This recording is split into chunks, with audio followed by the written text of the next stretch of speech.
Hey you guys, it's Diasha Labaze here and welcome back to another video. So today's video, we're going to talk about mortgage basics. It's not going to be long, drawn out, but for any of you who are out there preparing for home ownership, I think you should tune in. When it comes to applying for a loan, you wonder, what are we looking for? Well, I'll tell you. The three areas that we're looking to evaluate is credit, your income, and your assets. The amount of money that you're looking to put down. When it comes to credit, yes, it is a hard pull and it may knock off about 3 to 5 points, but you'll gain those back. Once one lender pulls your credit, you have about 45 days to shop other lenders where it won't adversely affect your credit score. So I know many people have a concern, well, shopping different lenders is going to hurt my credit score. Not so much. Not as far as the extent as if you were to maybe miss a few payments. Maybe you have collections on your credit, and these are things that we pull to see on your credit report anyway. So if you have any prior collections, charge-offs, bankruptcies, foreclosures, those sort of things, that's what we're looking at. Also too, I like to ask my clients up front, do you have any student loans? And I know that can be a whole video in itself. But student loans, I like to find out, is it in forbearance? Are they deferred? Or do you have an income-driven repayment plan? And I say that because it kind of gives me an idea as to what documents I need to ask for them next. So that way I can make the process less stressful and just go ahead and collect those documents up front, knowing, what status their student loans are in. So that's credit. And of course, most importantly, the scores. Looking at the scores to see what's the middle score. That's what dictates the loan, the interest rate, just what is the best that we can do for you based on your credit scores. Now, that's not the only thing, so we're going to get to the other two areas, but that's a huge part of it. So you definitely want to contact your local lender, or you can contact myself. I do lend in all states. And pretty much just ask, those different questions about, when it comes to a credit report, what are we looking for? Every lender has their own set of guidelines. So one lender may be more strict than the other, or another lender may be more lenient than the other. So it's good to interview your lender, ask them those questions. Ask them, what is the minimum score? That pretty much covers credit, I believe. And if you have any more questions about credit, feel free to look down below. Oh, and lastly, a tip that I want to leave you with. Credit Karma. You know where I'm going with that, huh? Credit Karma. Credit Karma is cute, okay? Definitely, the scores that we see on there are goals, right? Because of course the numbers are a lot higher than when a lender pulls your scores. So I would suggest MyFICO, probably one of the better apps to use. It does have a monthly subscription. I think the lowest is $19. Don't quote me. But it's good to check your credit score periodically, especially when buying a home. Not only to see what's on it, but also to see, what are my scores? Am I, ready to purchase a home, right? But yeah, MyFICO, because they have a simulator where you can see if you were to apply for a mortgage, what your scores will be. I think it's pretty reliable, and I use it myself, and I advise most of all my clients, not most, but all my clients. So yeah, try using MyFICO. And then you also have annualcreditreport.com. I'll leave the links below. Annualcreditreport.com. It gives you a free credit report every year. You can get a free credit report, so that way, again, you can see what's reporting on there, because some items might not even be true, they may need to be disputed or removed. So again, consult with your local lender to find out all these things. But definitely I want to, you know, drop you as much information as I can provide you, so that way you can make an informed decision if whether or not you are ready to purchase a home this year. So next, I mentioned income. So again, there are 3 areas in which we evaluate. So we're looking at your credit, which we've already covered, and now your income. So when it comes to income, you do not have to have a 6-figure job or a 6-figure salary or be making 6 figures to get a home. You don't, no. We are looking for stability, okay? You cannot have been out of work for the last year and then decide. Now, I take that back. I feel there are things that are circumstantial. I'm not gonna cover all of it, but let's say, for instance, if you weren't working within the last year, but maybe you were in school, okay, that's doable. But I'm speaking to the extent to where if you just took off a year for whatever, or yeah, I just want to take a year off. I didn't feel like working, you know, I just want to chill. And then I decide, okay, this year, you know, 2022, I want to pick a job. Oh, I think I want to buy a house too. You see what I'm saying? Like, there's no stability there. So good rule of thumb is to show at least a 2-year work history. Now, again, if you were a student within one of those years, then, you know, you definitely still qualify. It doesn't rule you out. And again, there are exceptions to the rule. But typically you want to have at least a 2-year history showing that you've been working. This way, it gives us confidence, but also to the underwriter when they're looking at your file and they're like, okay, this person's been pretty consistent with work. So, you know, got consistent income, which means they can consistently pay their bills, i.e. your mortgage, especially your mortgage. So it looks better in your favor.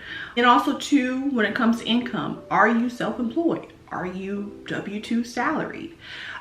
With COVID, we have a lot of entrepreneurs just bursting forth, which is awesome. And, you know, I applaud every last one of them who take the leap of faith, because it is not an easy decision, trust me. But did you go from W-2 to self-employed? Did you go from self-employed to W-2? You know, these are things that we're asking and we're finding out, because it'll help us better structure your loan. And when we're putting together your loan, we're painting a story for the underwriter and the processor and everyone involved in the transaction, so that we can make sure it's a smooth process.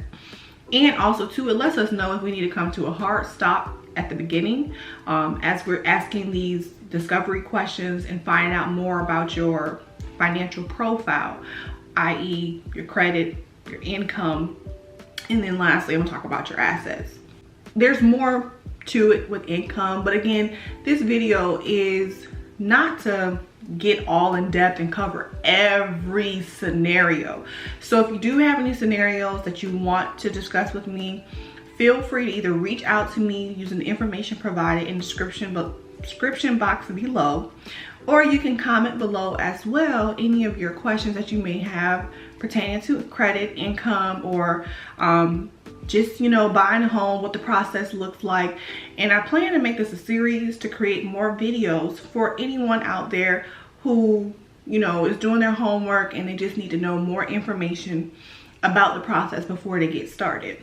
But definitely, like I said, you know, the more information you provide us, it helps. When I say us, the loan officer, because we're the ones who are like the Picasso. We got to paint the picture for the underwriter and everyone else involved. So the more information you divulge to us, the better it is for us to advocate on your behalf. We're gonna move along to assets. All right, so last but not least, because it's so much more to a loan, but again, these are the mortgage basics, and to give you a general idea of, you know, a mortgage and what we are looking for. So as we ask you those questions at the beginning, your loan is so that we can help. So lastly, asset, i.e. your regular checking or savings account. It can be a retirement investment account, stocks, bonds, mutual funds, even Bitcoin. So those are your assets, right? And pretty much when I speak to my clients, I ask them, okay, how much money are you looking to put down or to invest in your home? And of course the answers, it varies. But I also like to find out, okay, how much money do you have saved? This way, when I go in and structure your loan and you tell me, oh, I want a $300,000 or $400,000 home, you have the assets to cover this transaction. When it comes to assets, we need to see, you know, at least 2 months that this money has been there, that it's not been a large deposit, because now we wonder, well, did you receive a gift from a friend, family, or charity or something that we need to document? It's not so much to prevent you from getting a loan, but we just need to dig deep and find out what is it for. I said, making sure you have enough funds to cover the transaction. And if not, then let's explore some options. As I mentioned before, a gift, you can receive that from a friend, family, charity, some sort of, you know, nonprofit organization. And when I mention a gift, this means that this is money that's given to you and not expecting you to return it. And there's a form that you and the donor have to complete to make sure that we are within compliance. If you have any questions, comments, or concerns, feel free to put the information down below, or like I said, you can reach out to me directly. I'm happy to help and to speak with you on a one-on-one basis. I'm not going to charge you for the advice. And I just feel that when it comes to buying a home, it's not something that you wake up and say, oh, today I want to apply for a mortgage. No, it's something that you've, you know, prepared for over the last year or two. Now, some people may be in situations where they can do that. You know, credit is good, income is stable, they have their money for a down payment. But not many of us can say that. So be patient with yourself, with the process. Plan ahead, okay? And make whatever sacrifices you need to make in order to get a home loan, because the rates are volatile. The market is volatile. If you're like myself, I'm here in Charlotte, North Carolina, you have to act quickly, okay? So don't waste a lot of time thinking, researching, you know, you can do those things, but put a plan in place and put some action behind it so you can get to the end goal, right? So I hope that you found this information valuable, and I plan again to bring more content to this channel and talk more about home ownership. And I want you to understand that it is possible. And some of us, we choose to be homeowners and some of us not. But for the ones who want to be a homeowner, definitely I want to bring you more valuable information so that you can make an informed decision for you and your family. And I would love to work with each and every one of you, and hope you want to do the same. My information is down below. Again, I lend in all states. And I also offer specialty loans. So I'll be creating separate videos on the different loans that I offer in case that's something you consider. So feel free to like, comment, and subscribe so that you can be a part of the community and be updated not only on my lifestyle. I do dabble some into beauty and you know, vlogs, but I also want to show you all what I do for business and see if I can help you. So thank you so much for sticking into the end, and I look forward to seeing you on the next segment. All right, take care. Bye.